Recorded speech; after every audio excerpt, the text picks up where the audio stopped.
भारत के 108 उपनिषद में से निरालंब उपनिषद एक है। इस उपनिषद में प्रश्न उत्तर के माध्यम से अद्वैत वेदांत और चैतन्य से प्रकृति की उत्पत्ति के विषय में उल्लेख है।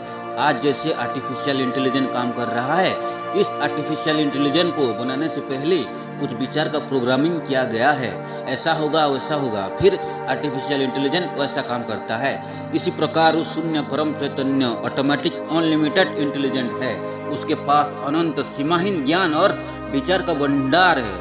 तो पहले शून्य परम चैतन्य और परम चैतन्य के कारण ही प्रकृति है, ये भौतिक जगत का निर्माण हुआ है।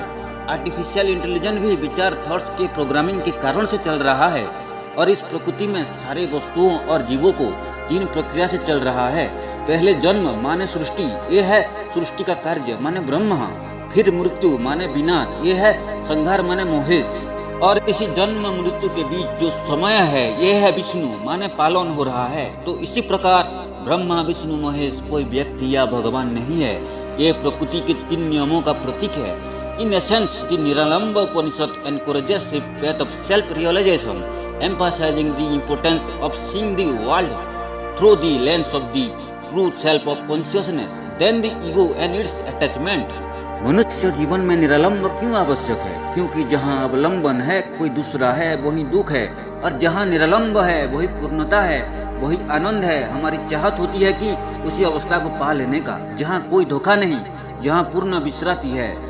तापोइति च ब्रह्म सत्य जगन मिथ्याति अपरक्ष ज्ञान निनंग ब्रह्म दे आइस भाष्य सीधः संकल्प बीजः संताप तपः। आध्यात्मिक तपस्या वह तपस्या है जिसमें दिव्य ज्ञान की अग्नि जो सिखाती है कि ये भौतिक संसार एक भ्रम है, सिर्फ परम चैतन्य ही सत्य है। आज आर्टिफिशियल इंटेलिजेंस में जितना भी कुछ मैनिफेस्टेशन कर ले वो सब भ्रम मात्र है। आर्टिफिशियल इंटेलिजेंस में जितना थॉट्स और विचार इनपुट करोगे प्रोग्रामिंग के माध्यम से, आउटपुट में भी उतना ही भ्रम मैनिफेस्टेशन होगा।